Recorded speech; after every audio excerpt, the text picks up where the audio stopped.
What do you call two guys that were there when this happened? Back to return at Spurlock. Michael Spurlock at the 10. He's to the 20. He's to the 25. For the 30. To the 40-yard line. We could see history. 50, 40, to the 30-yard line. Run, Michael, run, Michael, run, Michael, run. Touchdown, Tampa Bay. There you go. And that. Shotgun set. 3 receivers left. Here's the snap, and the blitzer is picked up. Brady underneath. Caught ball. Evans. He has the record at the 11-yard line.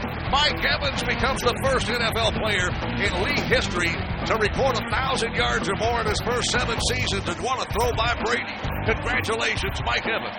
Who can forget? Gannon looking, Gannon throws up the middle. It's intercepted at the 30. Derek Brooks, 30. Touchdown, Tampa Bay. Derek Brooks, the most valuable player in the National Football League.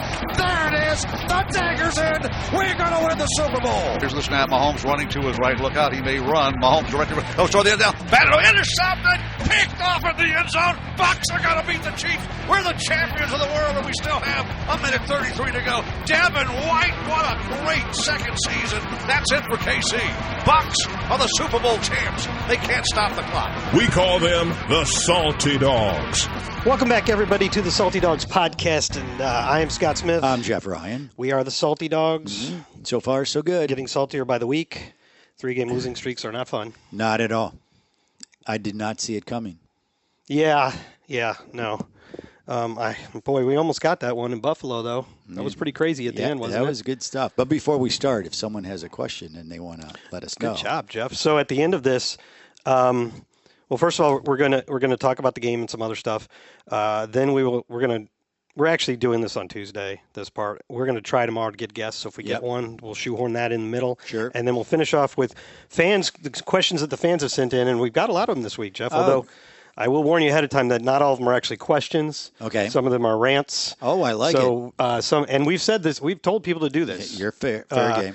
We're being used. Our podcast is being used as an opportunity for some of these people to vent. I get it. I get it. I'm good therapy. We're fine with it. We'll read them. I'm all about it. And then if you want to send us questions in weeks to come, if we say something during this podcast that you're like, that's wrong, or, I want to know more about that, and you want to fire off an email right then. Speaking of, have we heard from our friend Peg? She did not write back. Oh, okay. Hopefully that means she was satisfied with the answer. I hope we didn't lose her. If you want to send us a question or comment or a rant or anything, just email it to saltydogs@buccaneers.nfl.com. Yep. Okay. All right. Onward. On to the game. On to Buffalo. I kind of started at the end there. The Buccaneers rallied from 10-0 down to tie it to 10-10. Yep. But then Buffalo seemed to be pulling away with the game with 2 touchdowns in the second half, so now it's 24-10. We get the ball back with about maybe 10 minutes left in the game and drive like 90-something yards for a touchdown, which was pretty great, unfortunately. Took a lot of time. Yeah, well, it took 2 fourth down penalties and a bunch of 17 plays, I think. Baker Mayfield scrambling around. Yeah, so it took 7 minutes and 21 seconds off the clock, leaving only 2:44. And then when Buffalo was able to get 1 first down, they bled pretty much all but 21 seconds off the clock by the time Mayfield had the ball back in his hands, pretty far back around the Bucs 20. To his credit, he was able to get the Bucs close to midfield, which allowed him to get off a credible Hail Mary throw. Unbelievable. And it was almost an incredible Hail Mary throw. I've never seen a Hail Mary throw not get touched and just hit drop the ground. in. Yes. Which is, and everybody has said this, we all know this is true. Chris Godwin did not do anything wrong in that play. Correct. But if in another parallel world he turns around a second earlier, he's probably going to catch that ball. Yeah. Because he turns around and he sees it's almost down on him already, and it's a foot or two away, and he kind of reflexively sticks out an arm. And he did get an arm out. Yeah. He got an arm out. He didn't touch the ball. No. But had he been able to track that ball a moment earlier, I think he would have caught it. And no other defender was there. I mean, the defender that was nearest him was a little bit past him. Well, the reason why there was no defender there is that they had Kate Otten. They had Kate Otten on the ground. I'm going to have to tell you. If that would have been in New York City rather than in Buffalo, New York, that would be a mugging. I have to tell you, dear listeners, that Jeff is pretty salty about this one. Just that they're never going to throw a flag on a Hail Mary. They're just not going to do it. I understand that thought process. However, if it's a rule, it's a rule. And just because it's in that. Now, I understand if it's a questionable, okay, I'm not going to throw it. It's kind of close. It's a judgment. Well, when a guy gets tackled like that, and I'm not the only one that feels that way. I know. I have to say, Peter King actually wrote Really? on his Monday morning. He's on your side? He was on the Buccaneers side. He That's what I was, yeah. He did go off a little bit about it. That and if I'm a defender, you might as well push somebody down, because if he's going to catch it, it's a touchdown, game over with. If you push him down and they're not going to call it, okay, good for me. But if you push him down and they do call it, well, then it's on the 1 yard line or close enough, right? There's another play, but you saved the touchdown. Can I make the devil's advocate Absolutely. argument? Sure. If the penalty was specifically on the guys that were hitting Cade Otton and the ball was already in the air, if they throw a flag, that's for pass interference. Not if the ball's already in the air, then it's pass interference, not illegal contact. Right. And then wouldn't they get together and discuss whether or not that pass was catchable for Cade?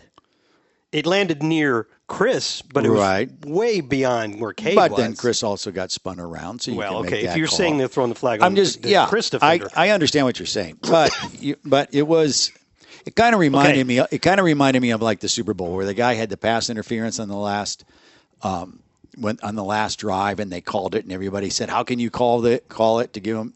If it's a penalty, it's a penalty." But in sports, you see this all the time. In hockey, they call a game one way during the regular season, and then during playoffs, everyone goes, "Let them play, just let them play." That's a different problem, and I agree with you on that one. But in the Super Bowl, it was not a Hail Mary, and it was not the last play of the game. I know that it effectively ended the game, but it wasn't a Hail Mary, so it operated more like you would a normal play would, and the refs operated the way they normally would. Whereas we all know they're not going to throw a flag on a Hail Mary unless you chop somebody's head off. Now, I will say this. Oh, I'm sorry. You weren't done. Go ahead. You responded to my thing about Cade, and I was going to respond back. Okay. And now you made me forget what it was. Because the no, don't worry about it. Don't worry. I forgot what my response was, not what you said. Well, no. What I was going to say, what you said was to help. Be a long hour, man. Help refresh your memory. I remember what you said. I know. I can't remember what I was going to say back. Oh, well, it'll come to you. Because you droned on for so long. All right. I'll shut up. No, go back to what you were going to say now. Now I can't remember. You threw me off. You threw me off track. This is going really well. What I was going to say is, if your hope to win is a Hail Mary, then you did a lot of things wrong during the regular part of the game. That's what I was going to say. That's fair. I agree with you on that one. I know what I was going to say. Okay, so your basic concept, right, is there's going to be some shoving. They're not going to call that on a Hail Mary. But if it's really blatant, like what happened to Cade, then they should call that. Okay, well, I argue that, it was an uncatchable ball for Cade, so they're probably going to pick the flag up anyway. Right. And then you say, well, Chris Godwin was spun around.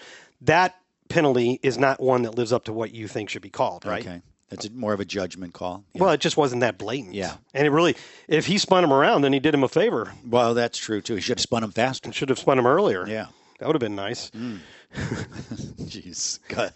So it's funny because I was watching on that play on Next Gen, and you can watch the video, and then next to it, you can watch the little thing where all the dots move around, and you can get all the stats. Yeah.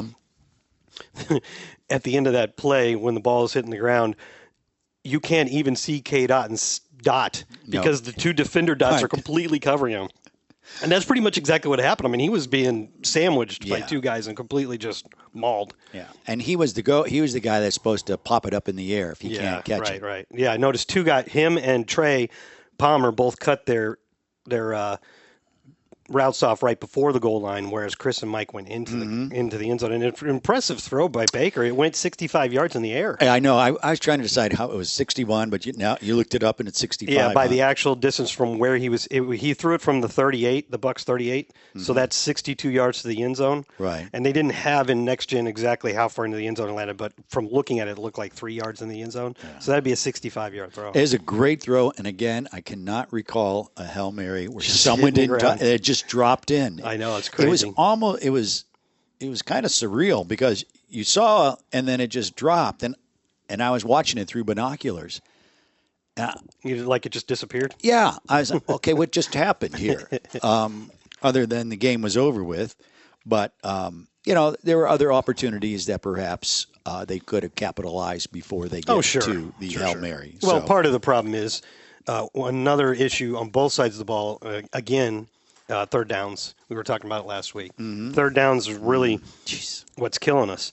Once again, we came into the game allowing an average of exactly 50% of third downs to be converted, which is utterly horrendous and not at all what our defenses normally do. Right. And it went up because Buffalo converted 7 of 13 for 53.8% in that game. Meanwhile, the Bucs were only 4 of 15 at 26.7%, and I think they only converted 1 third down in the second half.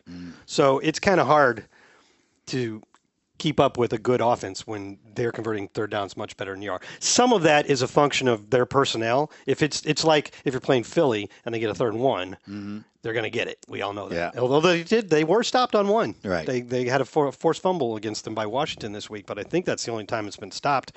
They have Josh Allen. Josh Allen's a perfectly engineered machine for third downs. Yeah, and they Josh Allen played a different game than he did the last few games because he's running. Of course, you don't want your quarterback running around like that. Yeah. But he did. He ran a lot. Now, whether that was because Vita Vea wasn't in the center, I think it had a lot to do with it. But you play with who you have, and you go from there. That's a good tangent to go off on there because Vita Vea sat out the game due to a groin injury. It was a true game night decision. Yeah. People always say game time decision, even the coaches, which is not accurate. I will say this. It was so late. You were texting me, and I was trying to figure out because we didn't see the inactives. And we were trying, and you were going to go on the air, and when you go on, you like to be accurate. Yeah, and I go on the air before the injuries are put out. Right. The inactives are put out, but it gives me an idea of what's going to happen, and I can speculate. Sure. We usually get a little picture showing us the inactives from the locker room, and it hadn't come. No. It usually had come by then. So we were trying to figure it out, but I think the reason for that was because they really were going down to the last minute, not only on Vita, who had a groin injury and didn't practice all last week, but also on Logan Hall, who tweaked – what did he – he tweaked something. His groin. Also a groin. He tweaked a groin stretching. During the pregame warm-ups, and they weren't sure if he was going to play. Right. He did end up playing and gutting it through. He made it through most of the game and then kind of had to come out at the end, according to Coach. Sure. But they really went right up to the wire on that decision, and then Vita didn't play. And I think you saw in the aftermath how much importance Vita has in the middle of that defense. Because without him, the rest of our guys there in the middle weren't nearly as effective. No. We had 6 different guys play those 3 defensive line spots. Sometimes there's 2 in the game, sometimes there's 3. And they combined for 144 defensive snaps and had 1 tackle and 3 assists. I would say that's not good. Now, a lot of times, there's lots and lots of times where... Reasons why. Well, there's lots of times when a defensive lineman, the positions that like Vita and Kalijah and Logan play, can finish a game without any stats of note, but still be important to, because they're tying up blockers or getting penetration or, whatever. A lot of reasons. Sure. A lot of things they can do to affect the game that doesn't show up on the stat page. But when all 6 of your guys combined that play those positions only get 1 tackle, I think it wasn't a particularly effective night for that group. And I think that's largely because, no pun intended, that Vita wasn't in there. Yeah. I agree 100% on that one. I have to say, though, that the weather was really nice. Yeah, it sure was. I mean, in Western New York in late October, you get 70-degree weather, 60-some in the nighttime. Pretty solid. And then after the game, I flew to St. Louis. You did. On Friday morning, and it was like that there, too, 70. Oh, wow. It was hot all day. And then we went to my sister's dinner, and by the time we got to dinner, it had dropped like 30 degrees to 40. And then for the rest of the weekend, it was like 41 degrees and raining. And you went, yep, this is how it is. That's more like what I remember. Yeah. But, yeah, the weather was so good, and we were there for a long time because it was a night game that I'm sure you did, too. Got a chance. And our hotel, we stayed in Niagara Falls. Yep. Instead of Buffalo or Oakland Park. And our hotel, literally you walked out the back door of the hotel and the path to the Niagara Falls was right there. The river was there. It was like a 10-minute walk. It was and very the river nice. was right there, yeah. Is it the Niagara River, I assume? I have no idea, but I would think so. But what was funny is that as we were walking along the trail and you could hear the rapids going and the water right there, and there's no guardrails, no fencing, no nothing. It was just like there, and we were discussing the liability of no fences being there, but it was really very, very nice. And a lot of people did take that opportunity to walk down there, and some people even ventured into Canada, so that was a treat for them. Yeah, you had if they were smart enough to remember to bring their passports. Right. You could walk across a bridge. I didn't have time to do that, but I'm sorry. I'm pausing because We have breaking news. Breaking news. It's right. not actually breaking news because people have already been reporting this for a while, but the Buccaneers are signing John Wolford off the practice squad to the active roster. And that's to protect him. Because there are at least reports that some teams were sniffing around him. Mm-hmm. And you can sign, it wouldn't have to be a trade. If a guy is on a practice squad, another team can sign him to their active roster anytime they want to. Right. They just have to then keep them on the active roster for at least 3 weeks. Right. So Bucs keep their third quarterback, which now means they could potentially use the inactive third quarterback rule. Yeah. But hopefully not. Just kind of. To make room, Patrick O'Connor, defensive lineman, was released. Now we have an open spot on the practice squad, obviously. So if I was a betting man, I would say I bet you they sign Patrick back to the practice squad. Yeah. So being released, he has to go through waiver wires. Is that it, or he's just a free agent? He is a vested veteran. So the fact I said released instead of waived means he's immediately available to sign anywhere. Oh, okay. His choice. Yeah. Once these moves are reported, they're sent up to the league now, and then by 6 it'll be sent back out. However, starting tomorrow, every player has to go through waivers, no matter how many years they've been in the league, because it's after the trade deadline. That's to keep teams from doing little sneaky type trades where you release a guy and they pick him up. Yeah. Everybody has to go through the waiver wire from tomorrow through the end of the season. I was surprised how many trades were happening. There were a lot of them. Yeah. Did San Francisco really need another pass rusher? Guess so. They got Chase Young. Yeah, for a third-round pick. John Lynch is wheeling and dealing. I like that move, John. They'll be calling him Trader John there. Yeah, I like that move a lot. Yeah. Well, they've struggled with some injuries, and in the last couple of games they struggled defensively. So. Which was surprising. Very much so. At the beginning of the year and at the end of last season, that defense looked like even more impressive than their offense. Right. They've lost 3 in a row, right? After starting out 5-0 and looking like the best team in the league. That's correct. That just goes into what you always say, Jeff. It's a week-to-week league. That and we're getting into the part of the season where it's the pretenders and the contenders. Yeah, and the people who think they're pretenders. Yeah. Contenders, obviously. That's it. You could say the only weird one there was the Bears trading for they traded for somebody, Montez Sweat. Yeah. So Washington obviously doesn't think they're contenders because they just traded 2 of their defensive linemen. And they played well against the Eagles this weekend. Yeah, they did. They almost pulled that one out. It's kind of weird that the Bears would give up a third-round pick, I think it was, or maybe it was a second. I think it was a second-round pick. Last year they traded a second-round pick for Chase Claypool, and that was an abject disaster. Yeah, they've already traded him away. They've had their issues. So the Bears trade, but they're what are they 2-6? I think they can't possibly think they're contenders, right? They're 2-6, and their quarterback's hurt. They don't think they're contenders. So this is a move for the future. But Montez Sweat, this is the last year of his contract. Right. So they must be trading him with the intention of re-signing him to a longer-term deal, right? You would think. So why in the last year do they trade away Roquan Smith and trade away Leonard Floyd and trade away Khalil Mack? Yeah. Wow. To get out of those contracts, and then they sign 2 linebackers, off-ball linebackers, to big contracts, and then they trade for Montez Sweat, presumably to give him a big contract. Why do they do all that? Well, you could be Scott from Tampa on the Score in Chicago, asking that question because Bear fans in the Chicagoland area are asking that question. Why? That's funny. But if you their head coach has been there a year now, 2 years? I think this is his second year. Second year, okay. So and they didn't pick Justin Fields. No, and the kid that played on Monday night, Tyler Badgett or yeah, Tyson. He got a pretty good. He's got a pretty strong arm. I would hope so. I'm sure you heard them saying what his dad does, right? No, what's his dad do? His dad is like one of the all-time greatest arm wrestlers. Really? Multiple championships. No wonder he's so bulked up when I saw him on TV. His son went over there and gave him a big hug. Yeah, it was really nice. I like when that stuff happens. You got to be a dad. If your son makes it to the pros, you just got to be beaming. Yeah. So that's pretty solid. I don't know why we're talking about the Bears. Well, because we're talking about trades. Right? Right? Yeah, you're scratching your head because of it. Yes. The 49ers get another one. What was the other? There was one really big one. Well, I guess the 49ers one was the biggest one. Yeah. Well, that's the one that you think, holy smokes, It's like you got to give them credit. Last year at the trade, I don't know if it was right at the trade deadline. Close enough. They traded for Christian McCaffrey. Yeah, that didn't work out too well.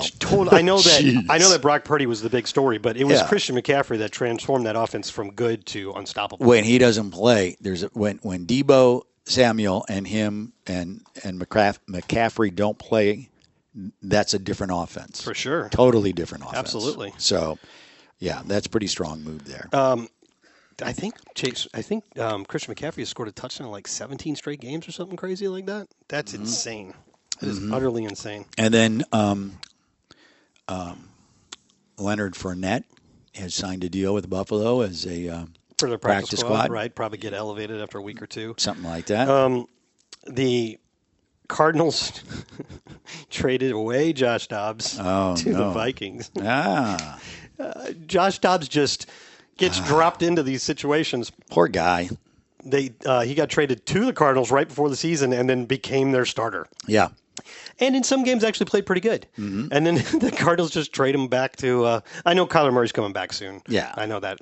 But although I think they're starting Clayton Tune, who does not sound like a real person, but I think they're starting him in their next game. Do you think he rents rather than buys? Josh Dobbs? Yeah. He's probably learned to at this point. I'm just curious. The Packers traded cornerback to the Bills, Rasul Douglas. The Bills are making some moves. They are. But they've been hurt. They've been kind of banged up. So there's that.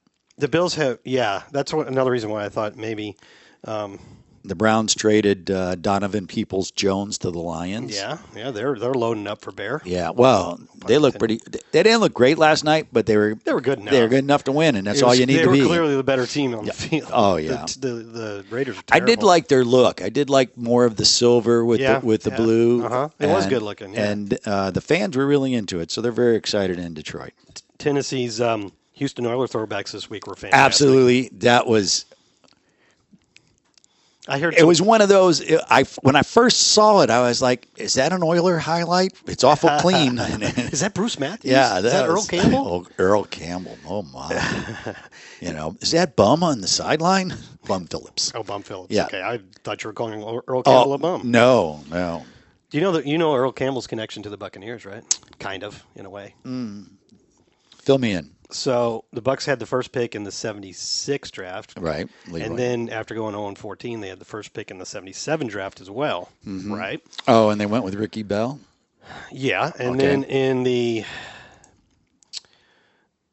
in 78, I believe they were also going to pick third after going first after going 2-14 in 77. But instead of making that pick, they traded with the Oilers to get Jimmy Giles. Oh. And they traded, and part of the trade, they traded from 1 down to, where did they get him? I'm trying to look at this list here. They traded down to 17 and took Doug Williams. That's good. And part of the return on the trade was Jimmy Giles.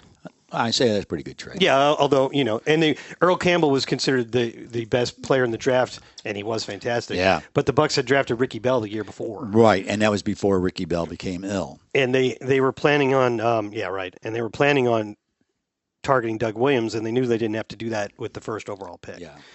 Art Still went second, and Wes Chandler went third, and James Lofton went sixth. James Lofton. And that was Clay Matthews went 12th. That was a good draft. John Jefferson went 14th. Mm-hmm. Holy moly, that was a good draft. Yeah. And those were players. Those were all really good. Ozzie Newsome went in the first round of that draft. Yep. Larry Bethea, he was really good. Anyway, what was I talking about before all that? Well, we were talking about trades. Oh, no, we were talking about throwbacks. Yeah. Oh, so yeah. I was listening to a podcast, and they were arguing about whether the best throwbacks were Tennessee or Seattle. I didn't really see Seattle, but apparently they had some nice throwbacks. And I'm like, this is Bucco Bruce erasure. Why are you not throwing that into the argument? Right. No, I felt the same way. But if you the reason why the Oilers look so cool is they don't exist anymore. Yeah, I'm really surprised they did that. I'm glad they did it, but I wouldn't have expected that. Well, that would be like, can you imagine the Ravens? Oh, that would never happen. They probably can't because Cleveland's back. Yeah, I didn't even get to finish. But that would be pretty cool. Is there any other team that could do that? I don't think so. I don't think Because so. the Cardinals just were even The though Cardinals they are moved the around, they've always been the Cardinals. Cardinals were Cardinals when they were in Chicago, when they were Uh-huh. St. Louis, and The Raiders have moved around, but they've always been the Raiders. The Rams have always stayed the Rams. Yep. No one's changed their. There's a lot more of those in baseball. Like the Baltimore Orioles used to be the St. Louis Browns, I think. Well, I know the Milwaukee Braves at first were the Boston Braves, Milwaukee Braves, the Atlanta Braves, Yeah. and then Wasn't there a team called the Colt 45s that became? that something? was the I think it was the Washington Senators went there and became No, the Washington Senators. Oh, maybe. someone became the Colt 45s. But I will But say then they became. the Seattle Pilots became the Mariners. That's a good one. No. No, became the Brewers. Really? Yeah, Really? Well, the Montreal Expos became the Washington Nationals. correct. So that's what I'm saying. There's a lot more name change moves. Well, yeah. So we got the Oilers to the Titans, but I can't think of another one. No. If there is another one, somebody's screaming at us right now. No, other than the Commanders. Oh, well, they changed. They didn't move. But they didn't move. That's true. The Vikings have always been the Vikings, the Bears, Steelers. Jets, yeah, you start thinking about those Patriots, core. Dolphins. Yeah, those core. Chargers, Raiders. I don't Chiefs. think so. Chiefs were the Houston Texans originally, I think. Well, yes, they were. So there's one. They were the that was the American Football League. Right. But it is Correct. a team, so they could. That's true. But they can't throw back to the Texans because now there's a new Texans. Right. That's kind of interesting. Yeah, actually. that was I did not. That was not on my bingo card. I'm going through. What a trip down memory lane we just took and dragged a bunch of listeners But with us. what I like about the Houston Oilers thing is it was very, very cool. Dallas Texans. The Dallas Texans. For 3 years, they were the Dallas Texans in the AFL. What was I going to say? Mainly because when I was looking at the Oilers logo and their helmet, it made me think about doing games in the Astrodome, and we did a game there. So that was one of the stadiums that at one time was the seventh wonder of the world. Yeah, now now it looks like a storage shed next to the new. Nobody goes in there. No, There's nothing going on in there. They used to do the rodeo in there. Yeah, but they don't. They haven't for years. Yeah. We've had this discussion on this No, podcast. no, before. but what I'm saying though is that's a good. That was a great throwback. They did a nice job. It was really cool. But if you're going to argue about which one's best, Creamsicle's the best. you got to at least include the Bucs. It's what's funny is watching the highlights from the Creamsicle game. I see those uniforms and I go, "Wow, that really looks good." And any time I was not a big fan of those during that period. Yes. People associated the orange with losing. Yes. And I think that's what it is. Mm-hmm. It's not so much that people wouldn't have liked the color because it was unique. Mm-hmm. It's that the Bucs did a whole lot of losing in that color. Yeah. So now that the Buccaneers have found several eras of success in franchise history and won 2 Super Bowls in a different uniform, You can feel good about it. you can look at the uniforms and not think about, oh, that's just a losing color. You can look at them and go, that looks pretty good. Yeah. But I think I personally believe it's best in small doses. Oh, no question. One game a year is fine. All the throwbacks are best in small doses. Correct. Because if you see it all the time, it becomes the norm. You have made the correct take. Yes. Yeah. So, all right. Well, we'll make that a rule. I think it's almost a rule. I think you can only wear alternate uniforms like 3 times a year or something. Something like that. But that is, that's pretty good. You want to know a cool thing that happened in that game, that Buffalo game? I mean, stat-wise. Oh, stat-wise. Well, I mean, it's a thing that happened. Stats. Well, it's a thing that happened, but I can apply a cool stat to it. Okay, go ahead. So Antoine Winfield, who I'm going to find a reason to rave about every week, makes another play on a blitz, jumps up, deflects the ball, and Will Golston comes down with the deflection. Correct. He gets an interception. For his first interception in 11 years. And it was in his 160th game played. Really? So he got his first interception in his 160th game. So I started thinking earlier today, or actually I think it was yesterday, I wonder what's the record for the latest game in one's career that they got their first interception. And I went, I have no idea how to look that up. How did you look it up? I didn't. Oh. I went over and asked, or I sent an email to Ben and Andrew in PR. Right. Asking if they had any ideas of how to do that. Because we have a number of different stat services, and some of them I am familiar with, and some of them I'm not. And they They use deal different with it all ones the than time. I do. Sure. And if you're really desperate, you can send an email to Elias and their database, And they'll they look can it up. usually figure that stuff out. Oh, that's pretty cool. But it sometimes takes a day or two to get an answer. And Ben, who did an awesome job on this, told me he had already thought of that and had started searching it on, I think, True Media, and it just timed out on him, so he doesn't know if it's going to work, but he says, I'll try it again. So what he did was he filtered for everybody who played 159 games and had 0 interceptions. If you played at least 159, or if you played 159 games, had 0 interceptions. Okay, see what I'm saying there? Then that would be the crew that could possibly get their first interception in their 160th game or later. Mm-hmm. And then he took all those people that had spat out, saw which ones had an interception, and then I don't remember the whole methodology, but he figured it out. That's pretty smart. So, how do you think that ranks? Of 160 games, first INT, I think we're like 5.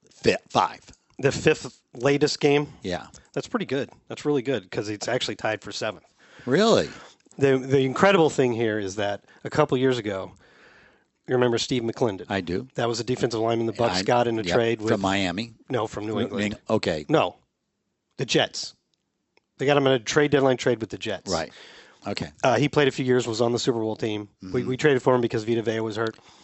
He got an interception while with the Bucs, his first one in his 160th game.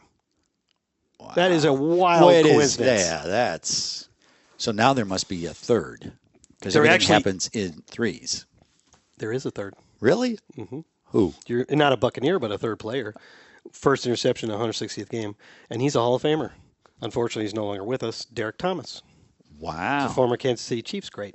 Wow. Who was there the year I worked for Kansas City. Yeah. Holy smokes. Derek Thomas had his first interception in his 160th career game. Now, see, that's the kind of stat I like. That's what it It tells as soon as a I said great stat, you went, well, because it's all numbers to me, no pun intended. But that is, yes, there's a human interest story with that one. Oh, actually, Ben told me how he did it, so I'll read it. All right. I set a search for at least 159 consecutive games with 0 interceptions to begin a career. It populated 92 results, and I went one by one. Wow. Poor guy. To see which of those 92 players ended their career with at least one INT. From there, it was just going to their game logs and seeing how it shook out. Well, Ben. So, Ben, that's a lot of work. That's props to you, Ben. He said at the bottom, I probably should get back to work now. Yeah, well, that's props to Ben for helping the Salty Dogs out. That was a good one. I like it. So, number 1 is Trace Armstrong. Remember Trace Armstrong? Wasn't I he do. a Bear for a long time? Yeah. 201. 201. Wow. Jeez, that's what? I wonder how many games That's what, he actually 15 played. Seasons? That's a good question. Wow. I have so many windows open on my computer. That right is remarkable. Trace Armstrong. Did he play for anybody else? Oh, yeah, he played for Miami and Oakland, too. Actually, he played as long for Miami as he did for Chicago. Huh. Anyway, he only played in 211 games, and he had 10 games in his last season, so he got his first interception in the very last game of his career 14th season. Wow. He played 15. That's crazy. I guess you never forget your INT then. You wouldn't. Randy White, he's a Hall of Famer, right? He is. 185th game. Wow. Anthony Pleasant, I think he must have played for the Browns. 176th. Somebody named Greg Cragen I've never heard of. 165. Art Still, who this is the second time I've said Art Still in this podcast. 164. Art Still's famous. He's probably in the Hall of Fame, although I don't know for sure. Joe Nash, I have not heard of, 163. And then the 3 guys we mentioned with 160. Wow. That's a neat little stat. Yeah, and I saw Will on Monday and gave him props, and he was looking for his ball. They had it in the equipment room. Okay. I saw him in the equipment room. I'm going to tell him that. No, or maybe I should let Ben do it since he did all the maybe hard work. Ben should. Yeah. Here's another stat. All right. That you're going to end up liking. Okay. You're on a roll. It's about Levante David. Oh, well, anything you say about Levante, I like. Levante has had, in his last 3 games, has had 12, 13, and 14 tackles. Okay.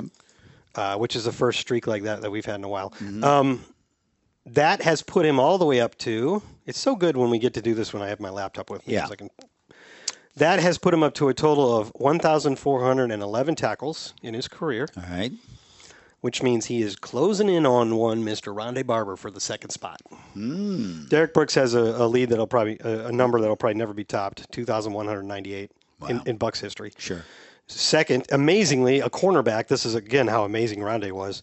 Amazingly, a cornerback is second on our list at 1428, but now Levante is third at 1411. So decent chance he gets it within the next 2 weeks. Yeah. That's pretty big happening, right? He's playing like I said. Great. Yeah. He playing like a kid. I think it's mostly because he came on our podcast. Maybe. Yeah. It could be that. I think that's And why. I had to remind him that he was playing for a contract, so there was that to keep things going. Do you know who's fourth for us all time in tackles? Who? Do you know? Do I know who's Do you want to hazard a guess? fourth in all-time tackles? For the Bucs. Yeah, I figured you were saying that. Fourth all-time tackles. Don't know. I mean, I really... Come on, you can't even guess. John Lynch. Hardy Nickerson. Oh, Hardy. Really? Yeah. Hardy didn't really play that long for us. He was here from 93 to 99, so that's 7 seasons. Yeah, well, that's true. Yeah, but remember, Yeah. he had He was the 214 guy. tackles in one season. Yeah, I was just going to say, yeah. And that's when yeah. It wasn't until Derek Brooks came along that he then started to not always be the tackle leader. Right. And fifth is Shelton Quarles, actually. Cute. John Lynch is sixth. Oh, okay. Batman Wood is seventh. All right. Chase McLaughlin, let's talk about him. Hit Okay. a 57-yarder in that game. He's already hit two 57-yarders this Yeah. season. And this one was not in a dome with no wind. No. The elements were a factor in this Yeah. one. I was a little surprised he sent him out for that 57-yarder. I was too. He had the 51-yarder blocked. And the reason why I got the 57, and I was thinking about that, but then when you were talking, I was like, yeah, but what about that one that got blocked? So he's Not had his. What did he say? What did he say? What did who say? McLaughlin did. I didn't say he said anything. Oh, I thought you said he said. No, Right. he So hit a if 57-yarder. He's already had 350 plus kicks. He's hit 57 twice.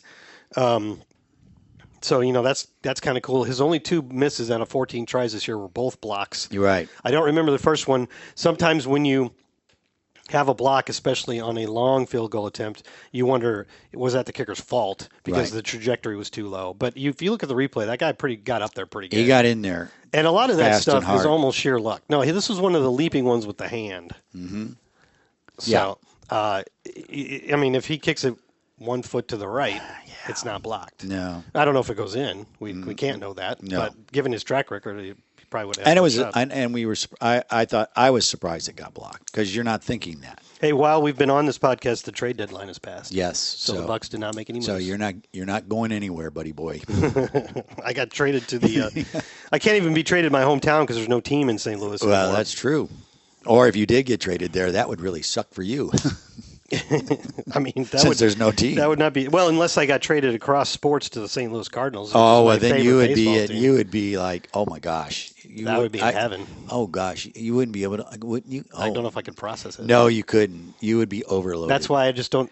And you know what? It would take your enjoyment, your pleasure out of it. I wonder if it would. Yeah, I would think so. Maybe it would. Because that's your side thing. You know, I've never thought that being a fan of a team was a particularly positive trait if you're looking for a job with that team. It's not a negative, I don't think, but I don't think it's a positive. No, but someone like Nelson Luis, who grew up in Tampa Yeah, Bay, well, he's our chief communications officer. Right. He is in his dream job. I guess, but he doesn't really wear his fandom on his sleeve. You know what I'm saying? No. He's a pro. He's a Pro. He's a pro. But you see, if you worked for the Cardinals, you wouldn't be able to enjoy your fandom like you do with the But Cardinals. you just said he's in his dream job. He is, but he's real But I wouldn't professional. be. You wouldn't be able to do that. I was trying to complete my sentence.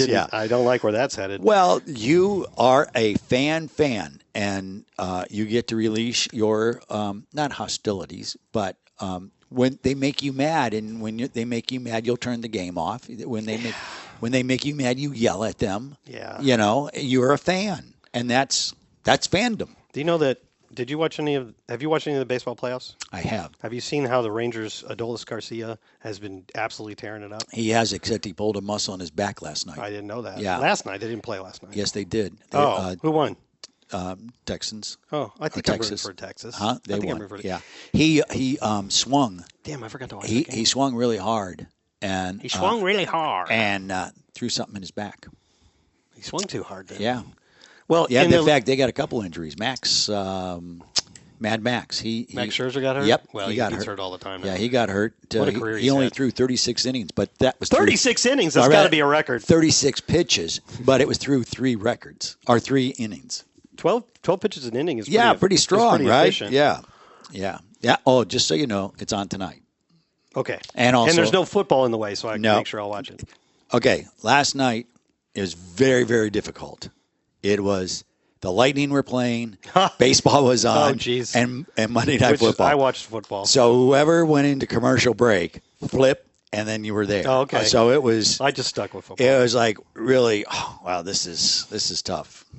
Well, anyway, Adolis Garcia, who set a bunch of records in the ALCS for like homers and RBIs and all. Right. You know the Cardinals traded him to Texas? Yeah, did they? Yeah, for cash considerations. I mean, this is obviously before he became big. Yeah, good deal there. Tommy Pham, also a player the Cardinals traded away. He was with the Rays here in Tampa. He also because the Cardinals traded him to him. Yeah, and he is Marcell Ozuna. The Cardinals traded him. He's away. hot right now. He's playing really well. He's a very streaky hitter. Yeah, well, he's streaking at the right time. He's kind of an unusual dude too. He was 4 for 4 Saturday night. Wow. Okay, no, Sunday night. He was 4 for 4 Sunday night. Saturday night. Yeah, that's right. They didn't play Sunday. You know what? I keep forgetting we played on Thursday, and we had the weekend off. Right. So anyways, he was 4 for 4. He's coming up his 5th at bat, and he goes to the manager and says, pinch hit for me. He has a friend that never doesn't play. Is it Jace Peterson or something? I think something like that. And he doesn't play very often.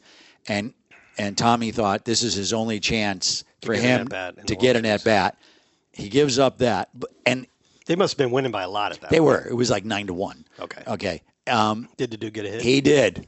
So, great. See, now that's the type of stories I like. I saw the headline, and they only had his last name in there, which was Peterson. But I know there's a player in the MLB named Jace Peterson, so it was probably him. So that's why being a fan, you can do all of that stuff. But if you work for them, you can't.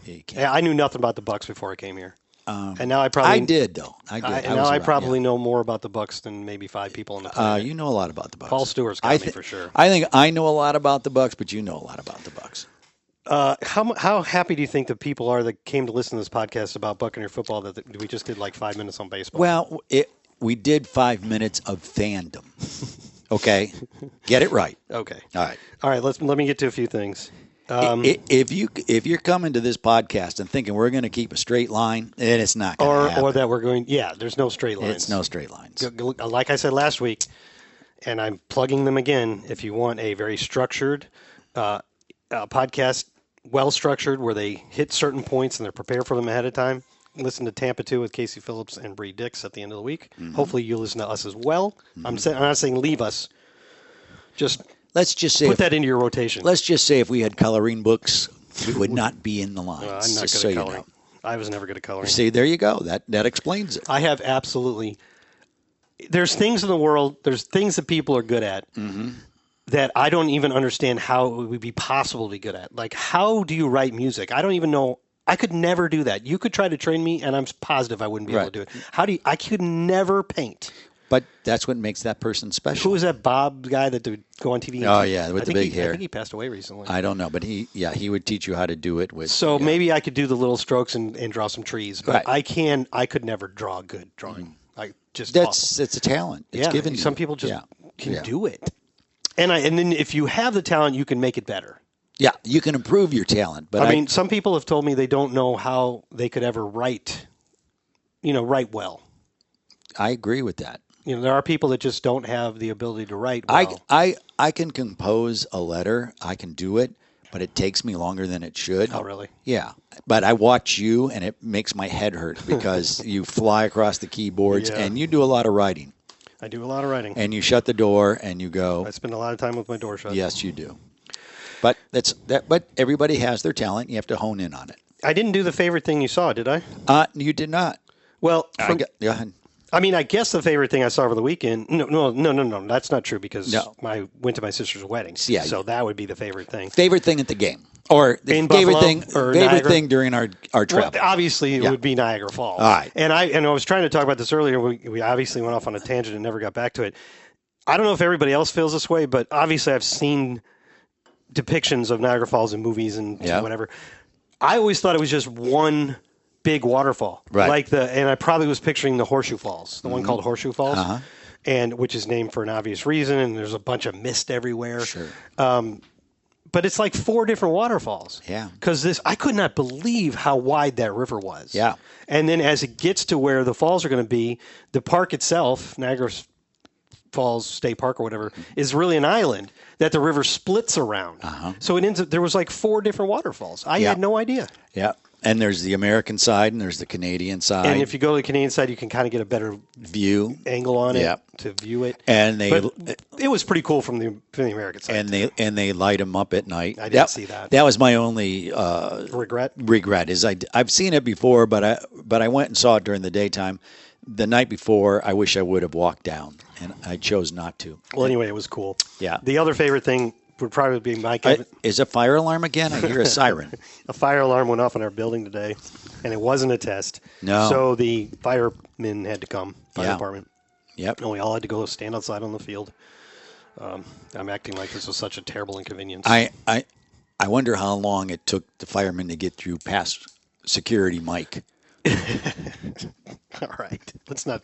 Mike Martin doesn't even be catching strays right now. I'm just saying. He's a very good security guy. He does not let anyone in, Scott Smith in particular. No, he wouldn't let me out that one day. Well, that's. It's funny that a fire alarm goes off.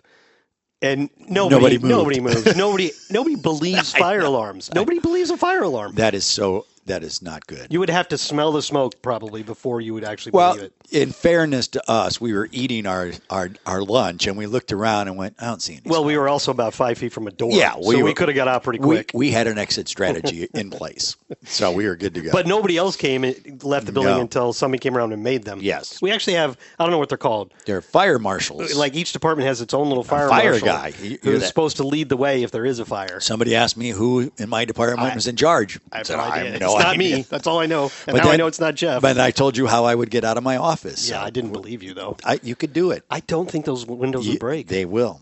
I'm telling you. Jeff thinks you could throw a chair at It's a double pane, but you have to hit the first pane and then you get the second pane. Just so you know. He said he would. His office, he can get to the little ledge by the big football. Yep. It's on the front of the building. He said he would break the window, hop out on that ledge, and then go over and climb down the football. Yeah. Which I think you could do. Yes, you can. I've looked at it. I examined it. Yeah. Yes. That's really slide down. But tell me that's your exit strategy if the fire is on the other side of your door. Yes. Otherwise, it would probably be best to just walk to the stairwell. Don't you think? This would be true. But if only exit I had was, I would be paying attention. I wouldn't have access to that ledge, so I'd have to jump. I'd let you come in my office. But under this scenario, I would have to already be in your office because the fire's outside your door. No, I don't think. I guess I just tried to jump into those bushes right there. I was going to see if you could leap on that ledge, but no, I don't think you'd make it. So I might break a leg, but I don't think I would die. Hopefully, we don't have to worry. No, you wouldn't. That fall. Well, you don't think I could break a leg? You'd break a leg on that fall, yeah. We're on the second floor. What I was trying to say was that my favorite thing, other than the Niagara Falls, was that Mike Evans touchdown catch. Oh, great! For one thing, every time Mike Evans scores a touchdown, it's another milestone because he keeps moving up the all-time list. He moved from tied for 18th to tied for 17th with Jimmy Graham. Right. And each time he catches another pass until 92, he's going to move up another spot. That was a big-time catch. And the catch was amazing. Off the guy's helmet. I didn't know that. He just kind of... Yep. Wow. I looked at the next gen little moving dots on that one too, and that guy Teron Johnson is one of the best slot corners in the league, and Mike came out of the slot on that play, on the right side, and then he crowed across to the left. Teron Johnson had tight coverage on him the entire way. Mike never had more than 2 yards of separation, and by the time the ball arrived, it was 0.9. Right. So that dude was all over him, and he still made that catch. Did. And it was on fourth down. And needed it bad. It was if he doesn't catch that, then we have no chance to win the game. You're not arguing about a Hail Mary if that doesn't happen. So that was. Mike is just. What more can we say? Yeah, he's just so good. My favorite thing at the game. You ready? I am. The Frisbee dogs. Oh yeah, Frisbee dogs. Yes, they were good too. They were awesome. Yep. I don't know why I have seen them. I can't count how many times, but every time I do, it still makes me laugh. It just They're so happy. Yeah. I mean, and they're so good. Yeah, they're so good, too.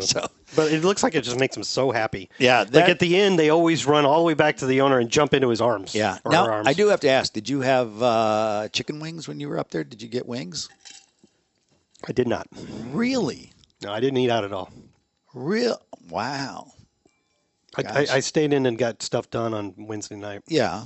Because I was leaving. I worked on the airplane getting there, and then when I got to the hotel room, I finished working, and then I went to dinner and I did have wings. I've had wings at Buffalo before. Yeah, I know, but it was just kind of like they tasted pretty much the same. That's the point too. But it's just kind of fun. They get credit for inventing it, I guess. Yeah, but I mean, plenty of people have done good wings all over the place. And I do have to give the Buffalo, should say the Bills Mafia.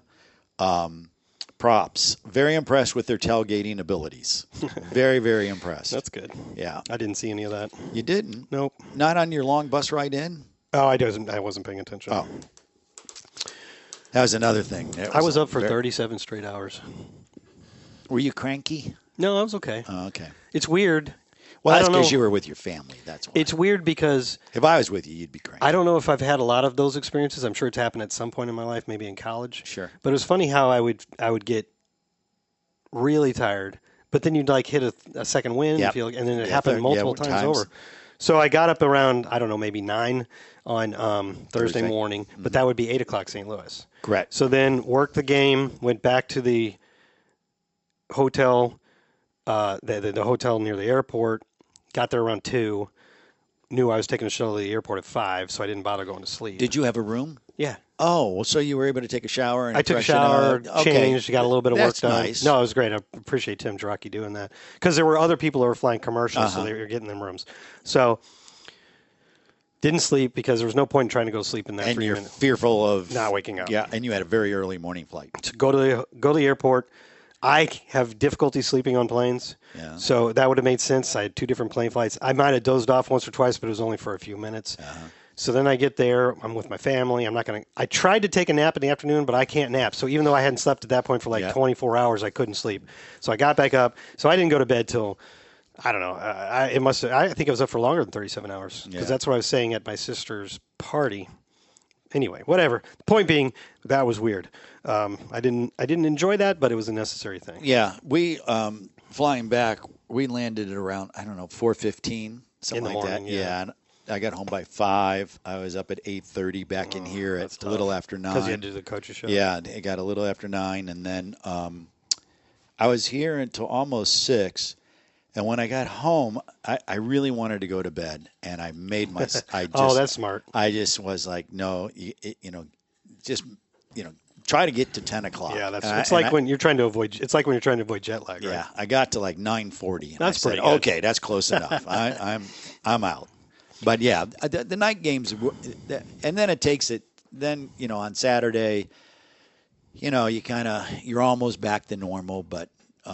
Yeah, it's tough, and I feel sorry for the players because they had to be here. They had to be here at like 10 o'clock because of treatment. Yeah, but then they got a couple days off. They did, and we had a bonus practice. Anyway, I said last week that I would share the football-related joke that I gave in my toast. Oh yes, at my sister's wedding. Yes, which was beautiful, by the way. Yeah, was it? She didn't get to do the part outside. She wanted to do the ceremony. Was it a large wedding?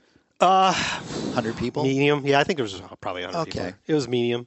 There weren't a lot of the usual wedding bells and whistles. She didn't have because obviously it's my older sister. So if you know how old I am, you can, but I mean, she doesn't look anywhere near her age. Right. And she and her husband have a long time left together.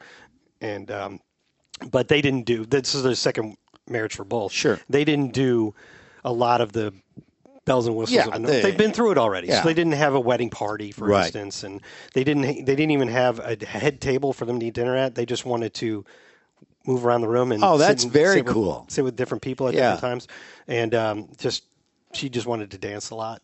But anyway, it was really beautiful. They moved the reception was already going to be indoors, and they moved the ceremony part indoors too, and it was very beautiful. I know she wanted to be outside, but it was just a wonderful venue.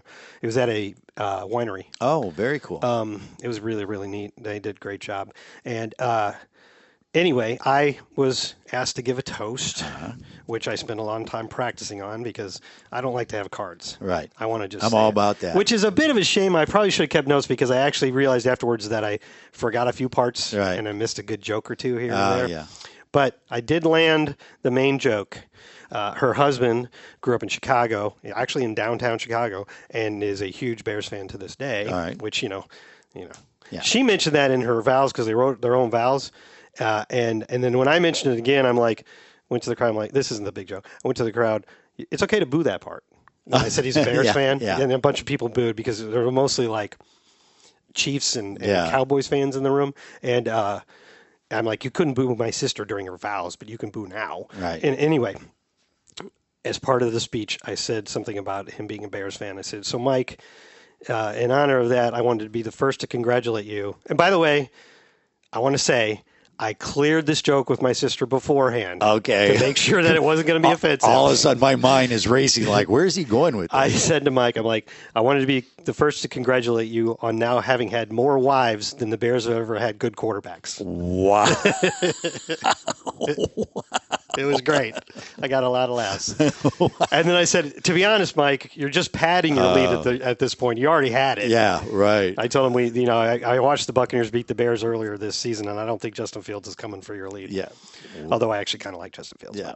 But, That's good. yeah, it went over well. I like that it. part went over well. That's good. And then I got sentimental, of course. Well, you got to do that part. Did you get teary-eye? Be honest. Yes. I have to admit. This is the best part that if Scott is very sensitive, but it has to be certain things. It's not like you're not that person, like always emotional. I'll bare my soul here. I'm a bit of a crier. I cry at movies all the time. Yes, you have told me this. And I cry at every wedding I go to. I just think they're beautiful events, even if I don't even know the people all that well. When the bride's walking down the aisle and she looks so beautiful, and you know what they're doing there, and they're so happy.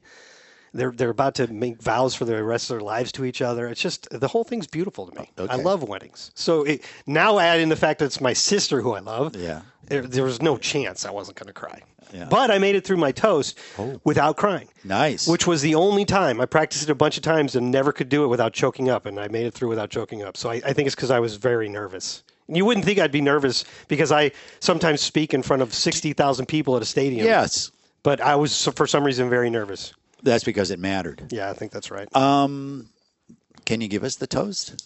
I'm not going to do the whole thing. I just gave you the highlight right there. Oh, all right. Just thought maybe, No, I think it's kind of personal. Okay, fair enough. Well, I'm glad that you were able to make it. I'm glad the schedule makers made it happen. That was incredible. Because that I would have missed a game for my sister's wedding, but I didn't have to, as it turned out. And that's the hardest part that we have talked about before. You just got to figure it out. It would have been the first Buccaneers game that I did not work. I can't say that I wasn't at because of the COVID year. COVID killed us. But the first game that I did not work since 1993. That's crazy. When former owner Hugh Culverhouse decided a few weeks into the season that there were too many people on the plane. Yeah. So every department had to lose a person. I was a low man on the totem pole in PR, and I didn't get to go to the Giants game. And then they realized, holy smokes, the very we next need week, somebody. they realized the people they'd kicked out they really needed, and so they let us all back on. Sure. What a concept. That was good. People who work for a living on game day. Maybe they should go to the game. How long have we been going? About 57 minutes. Okay, so we can go a little more, or we don't have to. Yeah, well, it's up to you.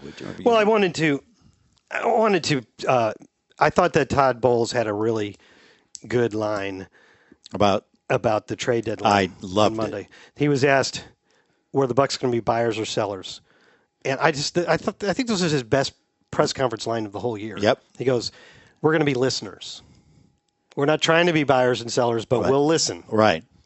I totally loved that. That was a great line. And I'm curious. And I think it was also true and accurate, not just him trying to deflect it. I think that's very, very true. Everyone always talks about how they need to make a trade or they want to trade. Thank you. Yes, in my office. Thank you. This is like last year's tradition, remember? That was Savannah, the PR intern, delivering us our bringing game day releases. Who used to deliver those? Yeah. Who? You do. No. Who used to deliver The previous PR intern. Yeah, Michaela. Michaela. Right. You're going to see her on Sunday. Oh, good. She's now with the Texans. Oh, really? See how I Good connected for her. that? See how I connected that dot? I should have put that in the connections in my story, in my game preview. Oh my gosh, that would have been so. I still can. We haven't posted it yet. You should. That'd Is be funny. that would be very funny, and you and I would be the only ones that get it. But that, I would tell her though. yeah, that would be funny. Yes, I like it. Very much so. But yeah, I everybody talks about how you got to make a trade, and of course there was a lot of conversation. How a lot of people feel, when I say a lot of people, fans feel that we need a running back. The problem is with trades, you got to have someone that you want out there, and then hopefully those people who have that person you want to trade, and you have enough capital to trade with them. Yeah. So it's just not as easy as everybody makes it out to be. I don't know who would have been out there that the Bucs could have traded for that would really move the needle. Well, everyone was talking about the Titans. Rashad Penny. Yeah, and then Derrick Henry. We're not at 30. No, at 30 years old as a running back, but you're kind of renting a guy in that particular instance, which is not a bad thing. Depends on what you give up. Correct. So it could be one of the hottest new trade trend is a team is basically trying to get rid of a player anyway, and everybody knows it. So the least possible thing you can give, and everybody keeps doing this trade, not today, but in previous weeks. You trade a player and a 7th-round pick for a 6th-round pick. Yeah. And sometimes it's not even a 7th-round pick in the next draft. It's like 2025 or something like that. You just want them off the books. There was a really good article about that on The Ringer by Nora Princiati. She calls those trades the ham sandwich. I like it. Yeah, it's a good article. So, yes, I thought that was I didn't think we were going to make any moves. No, I didn't either. I was glad we didn't trade anybody away. I am, too. The Buccaneers are only a half game out of first place. I think the disappointing part is I just don't think we've seen this team play like they did against the Saints. I thought that was the building block, like that was going to be okay. We're going to build on top of that, and it just hasn't happened. And I think that's what's kind of discouraged a number of fans. And it's not as they're not grinding it out, but people start to get frustrated. The first 4 weeks. Dave Canales was going to be the next head coach next year. Oh, we're going to lose him.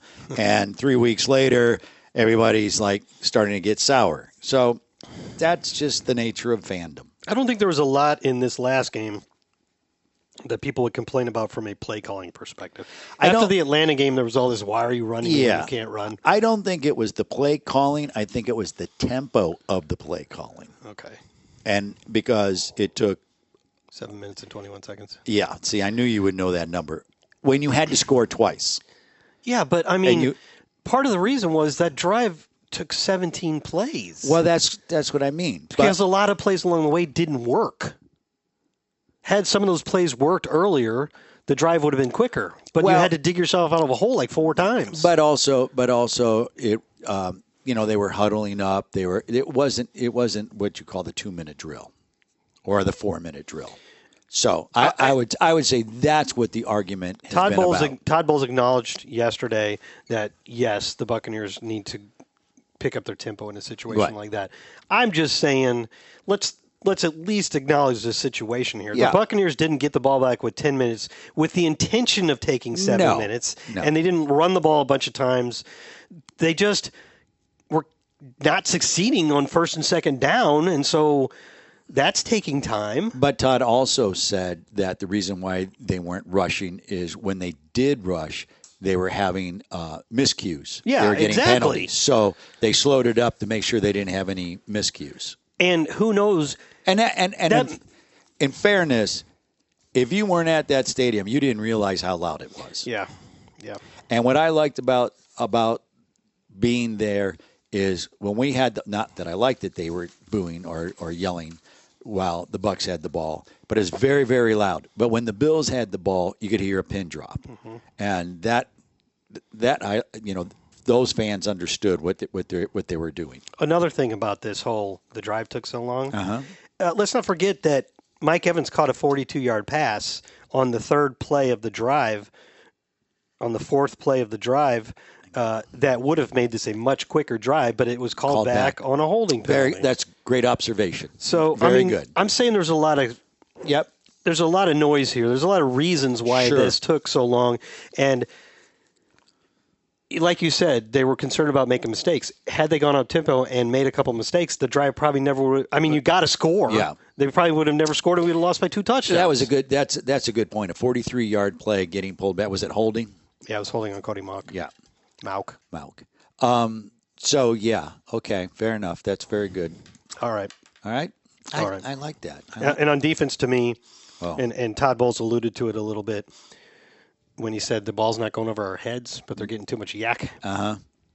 If you define explosive plays as runs of 10 or more yards and passes of 20 or more yards, the Bucs actually had more than the Bills had in that game. But the Bills had, I think, somewhere around 7 million 17-yard passes. They were working the intermediate part of the field so well. Yeah. They had just so many different plays that were good, and part of it was yak. But they were just scheme. It was so they would get 13 yards, and then they get 14, and then they get 17, and it doesn't show up in the explosive plays ledger, but it was a really effective offense. Yeah. And the Buccaneers struggled defensively, But except in the red zone once again. Yeah, I will say though, I do like the fight on this team, and people go, oh, and I had this conversation. I was like, you have to understand, you and I both been around teams that we've noticed that they didn't have the fight.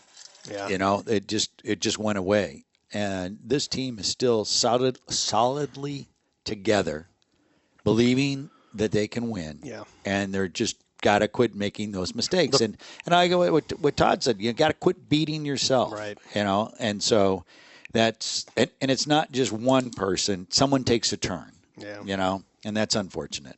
Yep. All right. Well, it's Halloween tonight, right? I do. I got to let you out here so you can go home and hand out candy to all the kids in your neighborhood. Well, how do you feel about candy corn? Not a fan.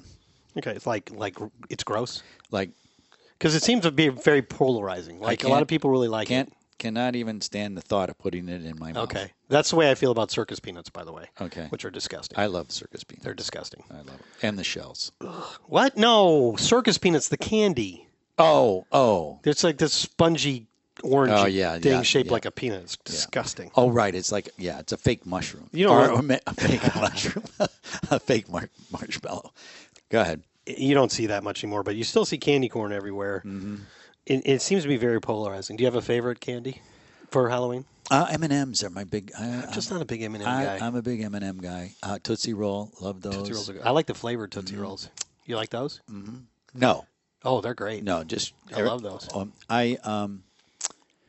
There's not a whole. I like. No, neither do I. But I like the atomic fireball once in a while. Really? Yeah, that's out of there. No, that's just. When it comes to candy bars, you don't see it a lot. But if you get $100,000, those are the best. I've never had one of those. What? I'm bringing you one. I'm going to bring you one. Really? I've never had one.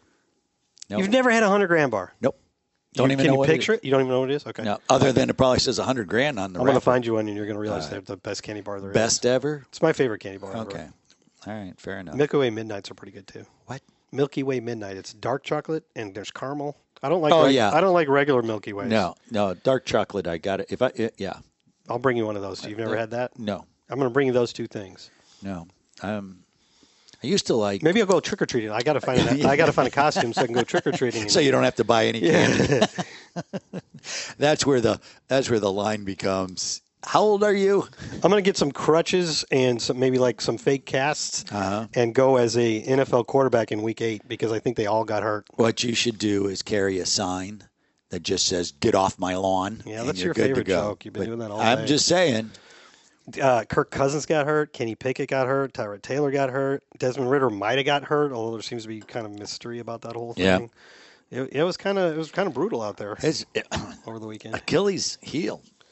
Yeah, that was the Kirk one. Yeah. Can you imagine? Everybody wanted the Vikings to trade Kirk Cousins to the Jets. Yeah. Can you imagine if he got traded to the Jets and then blew out his Achilles just like Rodgers? Wow. That would have been nuts. It's crazy. And what's weird about that play is it's not like he got tackled or anything. That's the way those injuries usually happen. No, I guess Aaron Rodgers was being tackled. Yeah. He planted his foot, but Kirk Cousins planted his foot to take off running and went down. Every time I see an injury like that, like an Achilles just pops like that, I wonder, was it about to go? Like it was destined to happen. It was just a matter of when, and you don't realize that you got a ticking time bomb in the back of your ankle. I think that's the case. You think so? Yeah, and then that's the mark where you go, oh, that was the play that did it. Yeah, but you didn't know until it happened. That's a good doctor question. I wonder about that. Would the doctor even know? How could they know? Well, I don't know. I don't. Is it a slow injury? Did you not realize it was partially torn, and then you just got the rest of it? Yeah. Although I think you would know if it was partially torn, right? You'd feel that when you would. I've never had. I should not have said this. No. Never had an Achilles tendon injury. No. I've had a torn ACL. No. All right, Jeff. We will try to get a player tomorrow, right? But either way, we are going to stop here. Okay. And then we'll come back and do the fans' questions. We got a bunch of them. The Salty Dogs. Wait, we're actually recording like we're doing the show right now? Yeah. Oh. Well then, hey everyone. Well, welcome back. I can make an edit. Okay. Well, don't. Just leave it in. That's kind of funny. Welcome back to the Salty Dogs podcast. Mm-hmm. I'm Scott Smith still. Yep, you are. That's Jeff Ryan over there. I am. And we're going to do the fan questions now. All right. My second favorite part. Go ahead. So the worst part is when you just have to talk to me. Yeah, right? well, it's brutal. But that's always the part you say is not your favorite. I suck it up. I'm a team player. All right, let me get to the first one. Okay. I think this is it. No. Gosh, we have a lot of them. Mm-hmm. Oh, that's nice, though. That's good. Okay. This is the first one. Mm-hmm. Well, what's the matter? You're having issues with your laptop. No, I'm just trying to see which was the last. Oh. Okay, we definitely did Peg. Yeah. So she was the last one. She was the last one. This is from Don Little in Orlando, Florida. Ahoy ye old salty dogs. Actually, I guess this is really a rant and a question, but here goes. I was really disappointed to see the Bucs TV schedule this year that has both Fox and CBS televising 7 Bucs games this year. Attached is a schedule for reference. Okay, I wouldn't have a schedule. Yeah. There's one right there. I see it. In years past, it seemed to me that Fox televised the majority of the Bucs games. Fox televises NFC versus blah, blah, blah. Of the 7 games... Of the 7 Bucs games that CBS is televising this year, 3 of those games are when the Bucs are playing NFC teams, including 2 of our upcoming NFC South rivalry games, Panthers and Falcons. I realize in this day of streaming and subscription TV, one does not have to rely totally on network TV. However, I guess I'm too old school to change my ways. Living in Orlando, just a mere 90 miles east of Tampa, I have the great misfortune of being in the Jacksonville CBS TV market. You probably can imagine how frustrating it is here when both the Bucs and Jags are playing at the same time, and CBS is televising both those games because we always get the Jags game. I guess there is some solace in the fact that one of the CBS games that the Bucs will be playing is against the Jags later this year. Oh, that's cool. Okay, rant over. Can you help me understand how the TV networks determine the NFL TV schedules? Keep up the great work, Don Little. Yeah. This is probably more in your wheelhouse. Yeah. So, it used to be. He is correct. He is correct. He is correct. It used to be the visiting team, whatever division they were in, NFC, we'll say, right? Conference. Yep. They would be with Fox. If the AFC, you would be then with CBS. So he's absolutely correct. Right. The visiting team's conference determined which network it was on. Because of the new TV rights deal and because of the dollars all of these TV companies are paying. They want to be able to mix it up a little bit in case you get caught with some teams being maybe the AFC has a lot more good teams than the NFC. Correct. So that is how it came about. So now the networks fight over each other. They're allowed to. Correct. What game they want. They get so many that they can go with, and he's absolutely right on the schedule. We have it. Now, nominally speaking, they still use the Fox's NFC, CBS's AFC, but they have so many options to pick games from the other side that it doesn't really work out that way. Right.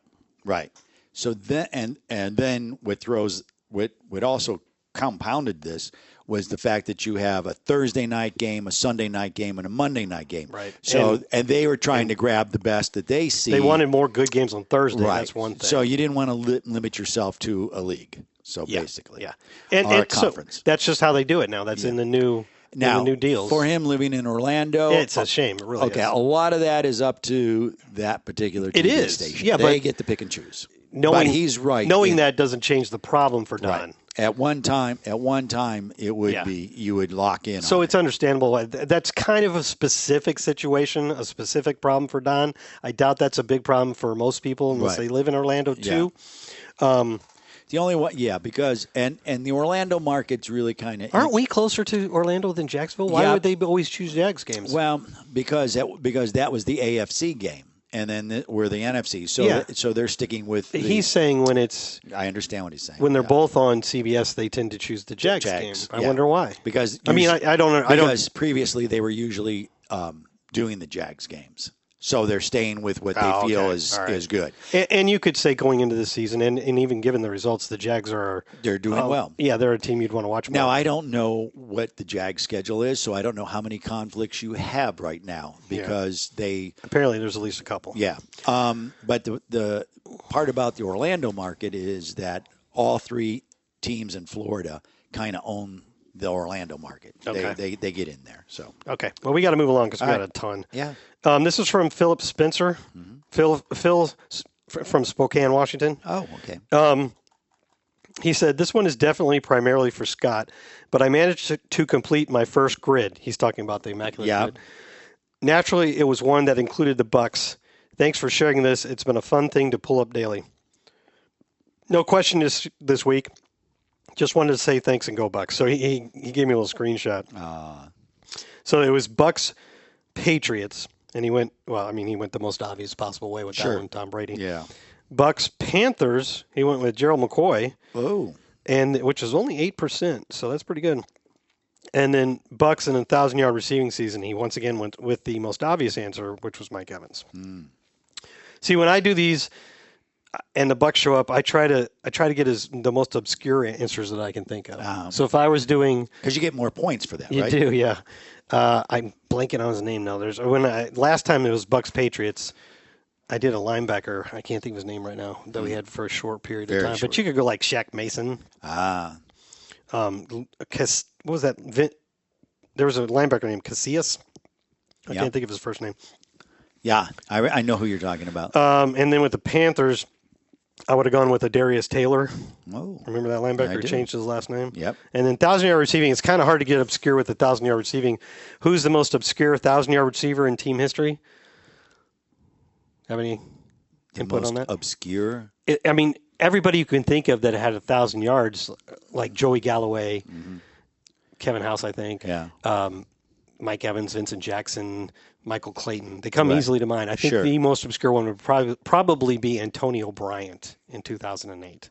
Oh, yeah. And then we franchised him and he got hurt. Yeah. And so he did make that wonderful catch. And amazingly enough, we're going to be talking about that in a moment. Oh, okay. I'll be quiet. All right. Well, there you go. Thanks for sharing that, Philip. This is from Jerry Owens from Maryland. Longtime listener, first-time emailer. I'm writing this a few hours before our Thursday night game against the Bills. I've been a Bucs fan since 1996. Nice. It's kind of a weird. Oh, that's what for Tony Dungy's first year. Yeah. What would make you a Bucs fan for the first time in '96? I mean, who knows what was going on in his life? I don't know. And have seen a lot to be salty about. My wife even calls me Morton when I'm in a mood. Morton, like the salt. Yeah, I got it. But I wanted to share a memory from my first time seeing a Bucs game live. It was back in 2008 when we played the Panthers in Carolina on a Monday night. My wife and I drove down from Maryland. I was so excited to see my team play live in a primetime game. We all know how the game ended. We still had Brooks on the team, so it was Derek Brooks. So it was awesome seeing one of my favorite players do his thing in person. That was Derek's last year. My favorite moment from the game was the one-handed TD grab by Antonio Bryant. Wow. It happened right in front of me because we had end-zone seats. That's cool. That's true. So I can picture that too. Can you? I do. Yeah. That was an unbelievable catch. Crazy. So I was wondering, what are your favorite Bucs moments, excluding Super Bowls and Rondé shutting down the vet? So you can go first. Oh, gosh. I mean, that's a lot, right? Yeah, that's a hard one. That's a really hard one. There's a lot of choices. Yeah. Wow. You're not even going to try, are you? I mean, Johnny Lynch making interceptions to win games. I mean, Sapp and Brett Favre going at it. Those plays, are cool. Those are really cool plays. Yeah. I don't think I have a favorite. But a couple, right? Yeah. What do you have? I'm winging it here. I didn't prepare for this at all. All right. One of them is the St. Louis game in 2000. Yeah, the Monday Night Football game. Yeah, where the pitch. I was going to bring that up, but yeah, that's a good one. I was going to bring that up, but you didn't. We brought that one up. I'm trying to think of ones that we haven't brought up all over the place. Wait a minute. But that was a fun game. Wait a minute. Was that really 2008? The game he's talking about with Antonio Bryant? Because I'm looking at their. Yeah, it was the last. We lost that game. That was the last year. No, we won the game. It was the overtime game. But I don't think it was 08. No, 08, no, because that would have been John Gruden's last year. Well, why was that? Why is that a problem? Because we lost on Monday night against Carolina, and we were 9-3, and all we needed to do was win one more, and we didn't. Okay, but I'm looking at the. Yeah, you're right. I'm looking at the Panther schedule, and the time we beat them 27-3, so that wasn't that game. It had to be like maybe was it 07? And both because when he said 08, I thought that was right. It wasn't 07 either. He was 2009. Nope. What the hell? I don't know. That's kind of weird. But I do remember that Monday night game because that was because we weren't on Monday nights very often. That was the other thing. That's when it became a big deal. And then after you do a bunch of primetime games, you go, "Gosh, give me a 1:00 game, would you please? It'd make me happy." But I'm glad you're talking now. Are so you? You're filling the airways while I'm trying to look this up. You're going through what year that was, but I don't think you're. It was 2012. Really? I don't think that's right. No. We may have to go back and look that one up later. And see. We won 20-7 in 07. We won 27-3, but that wasn't in Carolina. No. We won 20-7 in Carolina. We lost 48-16. 27-21. It was 2012. Wow. Man, I'm sorry. Years. I got to tell you, dude. The years just Who's fly this, together. Jerry? I mean, come on. I know. 2008 to 2012, that's a big miss. Come on, Jerry. Oof. But wait maybe a to minute. him it was. Are you sure? 2012 was not the year we had Antonio Bryant, though. No. I don't know what is going on here. I don't know. I think both Jerry and I are getting let's teams confused. Let's do this. Let's table this, and we'll bring it Dallas, up next week. 2001, we won at Carolina. 2012, we won at Carolina on a Sunday on Dallas Clark's. Vincent Jackson made an incredible one-handed catch in that game. Yeah. Well, then he's. That's why I'm getting them confused. To tie the game. No, it wasn't a one-handed catch, but it was an incredible touchdown catch to tie the game, and then we won it in overtime on Dallas Clark, and that was the reason that's noteworthy is because that was the first. So it was 2008 when. I'm trying to talk. Right. The reason that's noteworthy is that it was the first time the Buccaneers ever won an overtime game with a touchdown. So in 2008, we beat Carolina 27-3 at home and lost to them 38-23 on the road. Yeah, that was the last. That was a Monday night game. This is really. And that was the last. I feel like my brain is breaking. Yeah.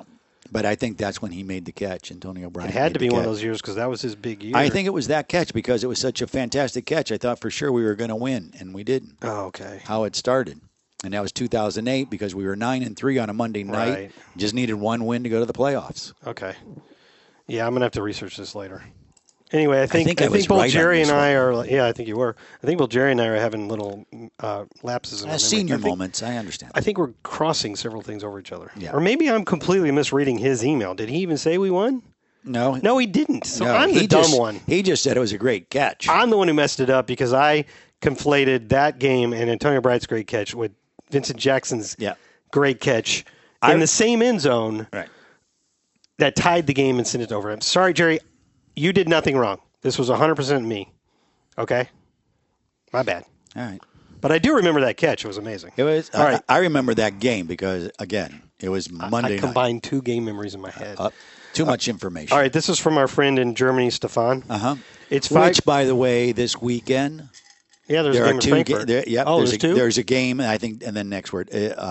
Big game. Kansas City is playing. Detroit? Kansas City? Something like that? No, it's Kansas City. It's a good game. It's a big game because it's like, wow, how did they get the prime time? Kansas City, Miami. and Miami. Oh, what a game. Wow, I know. Holy moly. And interesting enough, Miami has already flown to Germany, where this is on a Tuesday. Yeah. And Kansas City's flying like we did Thursday. I watched the coach, Mike McDaniel. Uh-huh. I watched his – is it McDaniel? I watched his press conference answer about that, and it was a really good explanation. He's a smart dude. What did he say? Basically, he wanted to go over there so that the players, the team could have their off day there. Yeah. Instead of having the off day earlier in the week in Florida, so that they could do stuff together and that everybody could get their sightseeing in on that day. He's like, I was a little worried about players trying to cram in all the work we need to do and the sightseeing. Yeah. Makes sense. Well, also, too, the NFL likes to have events that you go to. So some teams don't like to go early, so they don't have to go to all those events. Man, I'm not sure we can get through all these questions. Well, it's all right. This is from Stefan. Okay. It's 5:30 a.m. in Germany. The game is over, and we got a hat trick. Thanks. In 3 losses in a row. Luke G. Gedeke got a hat trick, too. 3 false starts in 1 game. Mm-hmm. Scott, what is the record for false start penalties for 1 player in a game? I don't have a way to look that up. No. I did, however, look up this year's penalties. False starts, Carolina's Ike Ekwonu and Denver's Mike McGlinchey have the most with 5. Bucs Total Access with Ellie Marpet and Casey. Luke was on, and it's a good listen. He talked about how that happened? He talks about stuff. Yeah, he talks about the O-line. And the false starts. And how he needs to, making no excuses. But he's had a good year, though. He's had a good year, and what he needs. And it's an interesting conversation between him and Ellie Marpet. That's good. You should listen to that. Tristan is playing great at left tackle. Mm-hmm. We all know that. They talk about him. But I think probably next in terms of how well they performed on that line is Luke. Yeah. And that was not a given. You know, I know he played right tackle in college, but that doesn't mean you're going to be a good one in the pros. But Correct. He's done a good job. Yeah. He only had 1. He's got 4 on the year, so he only had. I'm taking this guy's word for it. Yeah. That he had 3 in the game. I didn't look it up, but that means he only had 1 other the whole rest of the year. So I mean, yeah, that sucks that he got 3 false starts. Yeah. But I mean, he's had a good year. He has, and he's improving. Got to remember, he's improving. Go ahead. I mean, Mike McGlinchey got $1 billion from the Broncos, and he's got 5 of them already. Wow. Okay, we need to move. All right. A crazy last drive, by the way. Another loss is frustrating, but there is hope too. The halfback screen should be an option in the next games. Mm. R. White has more receiving yards than rushing yards, right? No, that's not exactly right, but I get the point. Okay. I can tell you the exact answer. Hold on. He has 305 rushing yards and 233 receiving yards. Hope Wirfs is fine for the next game. I think he will be. Jeff, is it possible to listen to the radio, specifically Gene's play-by-play here in Germany? No. Unfortunately, it's geo-blocked. Well. And that's a bummer. I blame you. I know. That's the NFL. I don't know if you can get the NFL pass. You need to look that up. I don't know if they geo-block that. I wouldn't think they would with that, but they geo-block us, which means we can't go over outside 100 miles of Tampa. I'm counting here, and we still have 7 more. We're not doing 7 more. We're on the next one. I mean, maybe we can come back to short answers. If we skip them, maybe we can come back. Well, some of them are long, though. All right. He says, until the next time, fire the cannons and go Bucs. All right. Nice. This next one is from Mike in Connecticut, and it's a really long rant that I wanted to read. However, we don't have time, and he sent another one earlier today that I think we can get through more quickly. All right. And that one goes, hey, guys, just hoping to follow up before you tape. I still stand by my rant, which I have not read, but maybe we will next week. But I realized I blamed Luke Gedeke for the hold on Rachaad White's run, and it was actually Trey Palmer. Didn't want to be roasted for incorrectly venting, but to that point, Gedeke still had 3 false starts, so he wasn't totally innocent Thursday night. The last point I wanted to make was, where are the sacks? Did they have any against Buffalo? Sorry for the long emails, but as you can tell, the last few weeks have been pretty unbearable for fans. Well, that's quick. We had 2 sacks, one by Anthony Nelson and one by Yaya Diaby, but I think it is accurate to say the pressure was not much. Not there. Vita being out, obviously we talked about, didn't help. We do need more from our edge rushers, though. I think that's clear. So, yeah, there were two, but... Hard go. All right, here's one I got to read, though. All right. I'm not in a hurry. So. Remember you? Yeah, I know, but I got some more things to do. We've been going like an hour and a half, haven't we? About an hour and 20 minutes. I think at this point we're probably just not going to get a player. Well. All right. This is from Philip in California, who we've heard from before, Philip Schwadron. Now, you asked me if Peg, who we read her email, and she had felt that you were being disrespectful to me because I mentioned that you were looking at your phone. Right. And we had a good talk about that. We did. But I just wanted to set the scene for this email. Okay. Thank you for your candid thoughts. Wait, I think this one's to you. Oh, okay. Dear Jeff, thank you for your candid thoughts throughout this podcast that you do with that other guy, Scott. Someone who is always interrupting you. I am offended that he would leave the team for something as frivolous as his sister's wedding. How dare he? That's my favorite email of the week. He says the previous paragraph was an attempt at levity, which we did get. We got it. Any references to actual people living or dead is merely coincidental. So that's good. That's very good. All right. My topic is, the talk recently has been the early bye week and the pros and cons of it. Do we all make anything out of the fact that they haven't won a game since we came back from the week off? Or is it just all the other factors that can hit a team in a 3-game skid? I also remember the Super Bowl season where we had a late bye and didn't lose a game after, which is true. That's a big storyline of that season. I don't know what to make of it. I'm not sure there's anything you can make of it. No, I mean, you try to find different things. Personally, I wish we would get into a better rhythm. And I think, we came off the bye. We were going to have a 1 o'clock game. Then we had a 4 o'clock game. Then we had a Thursday game. And now the way it works, we're on the road for the month of November, 3 out of 4 games. But they're consistently 1 o'clock games, and I think that's going to help. Okay. I can't see how the bye, during which we got a couple key players back from injuries. Yeah. I suppose you could say we had momentum with our 3-1 start and the great game in New Orleans, and then the bye killed that momentum. It's not anything that can possibly be quantified. So you can make a conjecture, but you can't know. So I guess that's possible. I tend to think the only real effect of buys, wherever they fall in the season, is what it means to the health of the team. Right. Because I've been on teams that were great after the bye, and he just mentioned a very good one right there. Yep. And I've been on good teams that struggled after a bye. So I've not seen and I've actually, at various times, done the stats on it. Looked at all the buys coming in, going out. And there's never any rhyme or reason to it. Yeah. And I actually think Philip kind of feels that way too, the way he wrote that. He's asking if we have any opinions on it. I don't think he thinks it really has a big effect on it. If the coaching staff had a thought on it, what it was or is, it would be corrected. Yeah. So it gives you an indicator of where things haven't gone well the last few weeks with the Bucs because it was after the bye. When we went into the bye, people were pretty high. So, all right, next one from Sam in Nashville. Dogs, as I'm sure you have already discussed, while the last couple of weeks have been far from ideal, the sky is not falling. I don't think we've actually made that point, but no. It's a good one. I don't think even many of the optimistic fans had us better than 4-3 at this point in the season, and we are only 1 game back from that projected record. Our defense has been playing great, despite what many on the socials are saying, he says, and has kept us in every game. If the offense can just figure things out, we could still take control of this division since the Saints and Falcons don't seem to really want to take command of the division either. While anything can happen on any given Sunday, looking at our remaining schedule, I don't think 9 or 10 wins is crazy if the offense can start getting 20 to 24 points a game. I agree.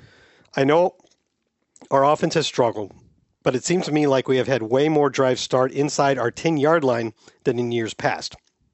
When you're that backed up, that's hard to operate no matter who you are. Do you know where we rank in the league in that regard? Here's hoping we get back to 500. Win or lose, thanks for always doing a great podcast. Thank you. Thanks, Sam. All right. I did not – I only looked at I think – when was this sent? I only briefly looked at this.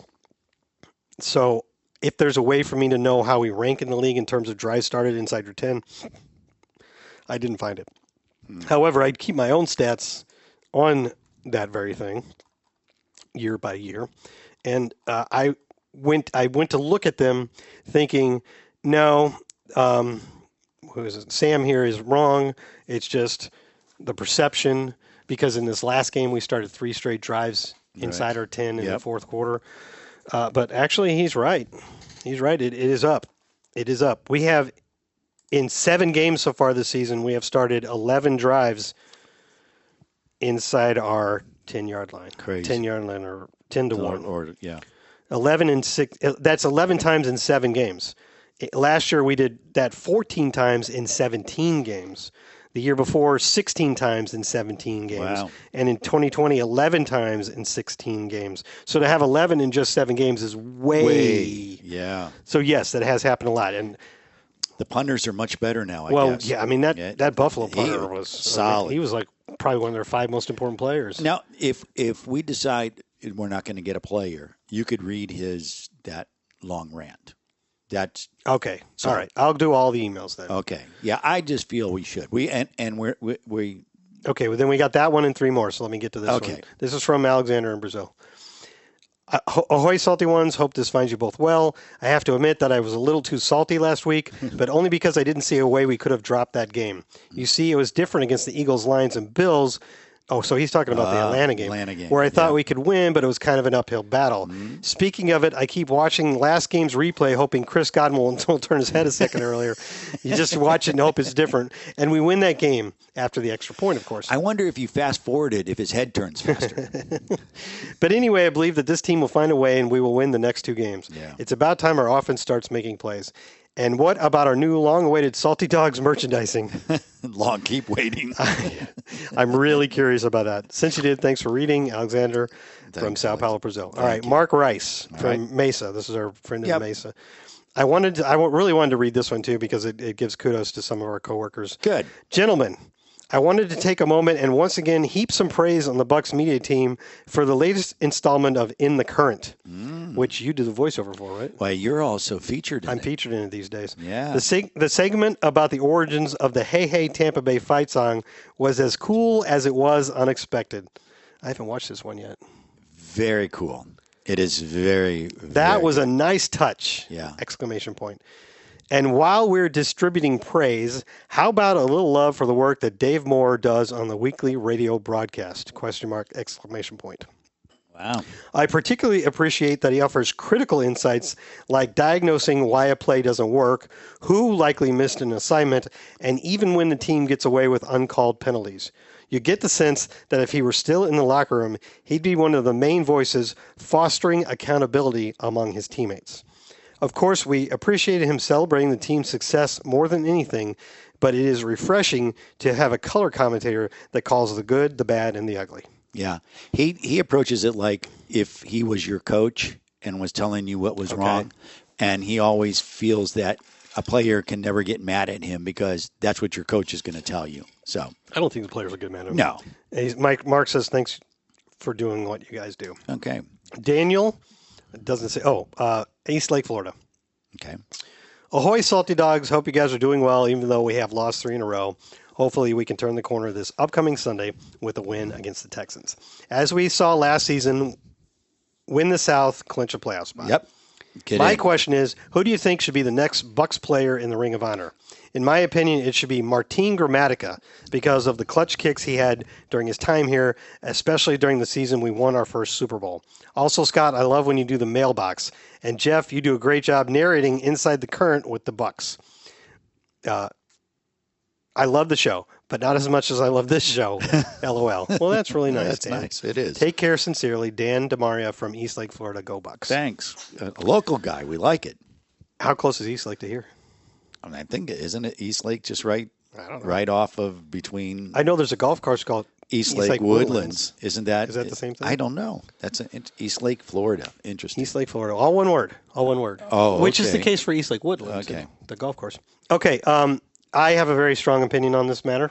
Okay. And while I love hearing him heap praise on Martin Gramatica, go, Wow. I think the next 2 guys in should be Hardy Nickerson and Simeon Rice. Wow. That's my opinion. Wow. Now that Monty's in, I thought that was a big one we needed to get done. We got all the Hall of Famers in. right? Yeah. It's obviously at some point Levante and Mike Evans will be in, but they're not going in now. I think the best players in team history who are not in the Ring of Honor are Hardy and Simeon. Yes, I agree. I can't argue with And that. I know that Simeon probably will never get into the Hall of Fame. No. It's a hard go. And it would be even harder for him now that there are 4 players from that Super Bowl defense. But we know how important he was to that Super Bowl defense. Yeah. And that whole defense during that whole era. Yeah. He was the missing piece. Yeah, he came in and played for a minimum, well, not a minimum, but for like $1 million contract. I didn't know that. And then for a 1-year deal. He did a 1-year deal, played so well, boom, he got a big deal. He was as critical to that defense as just about anybody. Yeah. He was the missing piece, and Monty Kiffin knew it. Man. I don't think I have to convince anybody about Hardy Nickerson. Right? No. Well, he changed the face. He was a culture changer. Yeah, he totally and a changed great the culture. player. Yeah. And a good person and all guy. of that. Yeah. Love Yeah. that guy. By the way, East Lake is in Pinellas County. It is. Okay. So, But Eastlake Woodlands isn't. East Lake is. I know, but the golf course Eastlake Woodlands isn't. Yeah, it's in Palm Harbor. Oh, and that's Pinellas County? Yeah. Okay. Do you have any difference of opinion on this? No. Okay. No. You make valid points. Okay. I as Do you much think as Tom Brady should go into the Ring of Honor? I'm going to say yes, honestly. Well, I'm going to say yes. it's kind of hard to say no since he came and you won a Super Bowl and you won 2 NFC divisions, South Division titles. So if it had been one season, yeah, maybe I don't not. think so. But it's 3 seasons, a Super Bowl, 2 division titles. Yeah, and he was phenomenal, correct. especially in the first 2 years. Yeah, I totally agree. But I would still go Hardy and Simeon, and then maybe go to Tom. Yeah. All right, one more, and it's the rant. Okay. I'm going to make sure I didn't miss anybody here. I like it. So it's all's good that ends well here. Michael from Connecticut, because we are going to read your. We are. It's long though, so strap in, Jeff. I'm listening. Hey, dogs. I woke up still covered in salt today, so I apologize in advance, but I need to vent. Ooh. Yes, this will be long, and yes, I typed it on my phone while I'm waiting for new tires. Wow. Well, what else are you going to do when you're waiting for new tires? First off, I'd like to acknowledge the defense is the only thing keeping the Bucs in games right now. Even though they are allowing teams tons of yards, their red zone defense has been lights out, clamping down when they need stops.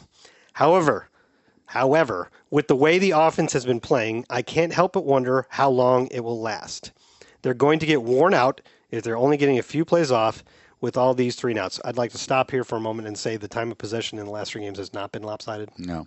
In fact, in the Atlanta game, we had a slight edge, and in this last game, it was only like 31-29. Yeah.